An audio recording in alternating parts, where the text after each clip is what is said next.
This is a vlog for those who struggle to get beyond their nerves and anxieties around performing or touring. When it was a problem for me, I began to journal and document the process because I found it a great way to remind myself of the things that work as well as my own progress, because it's so easy to forget all that when you're swept up in the immediate challenge. Before I burnt out, I anticipated every gig with pure excitement. To me, the stage was a place of catharsis and freedom. Like, I maybe doubted my abilities at times during really important gigs, getting through a solo or whatever, but they were all just sort of surface worries. I never doubted my own physical and mental capacity to get through a gig. I mean, I grew up touring whilst being treated for leukemia, so fevering, lethargy, vomiting, whatever, I knew how to keep it off the stage, get up on there, because to me the stage lifted me high above any problems that I was going through in my life. When I burnt out, I didn't know that I was burning out. I didn't even know that it was a thing. All I knew is that at that time I was feeling random bursts of irrational fear and dread. I'd felt out of my body, heart palpitations. It hijacked so many areas of my life because the unpredictable nature made me take every step with caution, wondering if it was going to happen again. Particularly around the stage, because to feel that in front of people that have come to actually see you and paid money, it was quite traumatic. And even though I got through the gig, it was so terrifying that I couldn't continue to play. I needed to work out what it was and why it was happening. So the goal of the first gig back was not so much about enjoying it, but more about proving to myself that no matter how scared I am in a moment, I can actually get through a song or a set. And if I did that, no longer would I be keeping fear alive by constantly checking in to see if it's there, because fear wouldn't be a measure of my capacity to play. The goal was not about getting rid of fear, it was about putting it back in line with the other emotions that I know how to play through, like anger and sadness.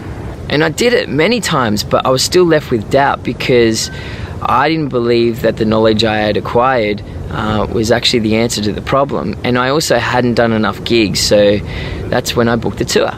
So much like the test gigs, the tour wasn't about enjoying it. It was about proving to myself that I can get through a whole tour whilst navigating through potential triggers that can come as a result of sleep deprivation, big travel times, stresses, multiple gigs in a row.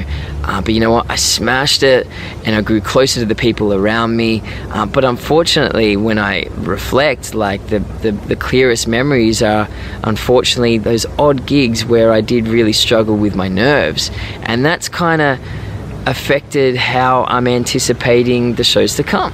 They say progress is not linear, and it's so true, because the first gig of this year, I felt like I went back to square one. I remember, I was just so swept up that I looked at Kenny, I went, dude, I don't think I can get on stage.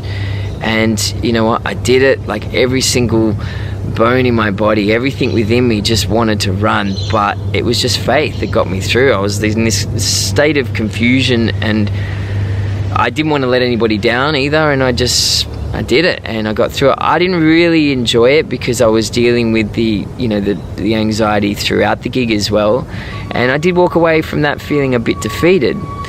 But in reflection, I messed up because I went back to trying to eliminate fear. And they say whatever resists persists, and that's what was tiring me out, man. I was trying to outrun fear, and that's why I was tired on the day. And eventually I got so tired that fear just busted through. So here are a few anchor points that I'm going to apply around my first ever solo gig supporting Kev Mo. I'm not going to go into this hoping that fear is not going to show up. It's going to show up. It's intrinsically wired into us to protect us, but its facts are a little bit off. Like, it's not an indicator of my capacity to play, and I'm not going to waste my time and energy tiring myself out trying to outrun something I can't outrun. Like they say, like, fear can be in the passenger seat, but hands off the fucking wheel, because I've got more important things to pay attention to. So naturally you try to stay calm in order to prevent fear from sweeping you up.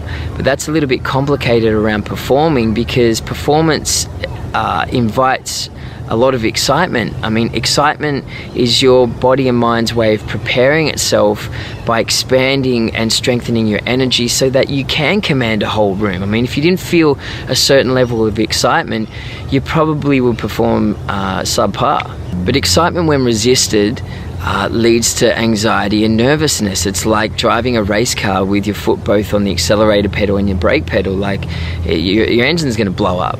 I used to love the adrenaline pumping sensations before getting up on stage, but burning out shifted my perception of those because they're so similar to sensations that you feel when you're anxious. Heart palpitations, the sweats, feeling a bit out of my body, the speedy thoughts. I mean, now it's about rebranding those sensations as excitement and not assuming by default that it's anxiety.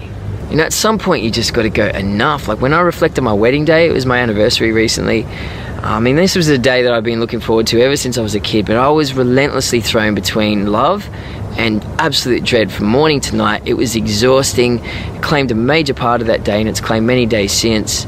But all I can do is use those memories to fuel my drive to learn about myself so I can prevent an emotion like fear from overstepping and corrupting all that lies here and all that lies ahead. Well, that's it. I'll let you guys know how it all goes, and hopefully the next vlog entry won't be from side of stage at the Factory Theatre next week, rocking backwards and forwards. But let me know if you guys have any tips yourselves and whether any of this is helpful. And hit the subscribe button, because I definitely plan on releasing stuff like this on a regular basis.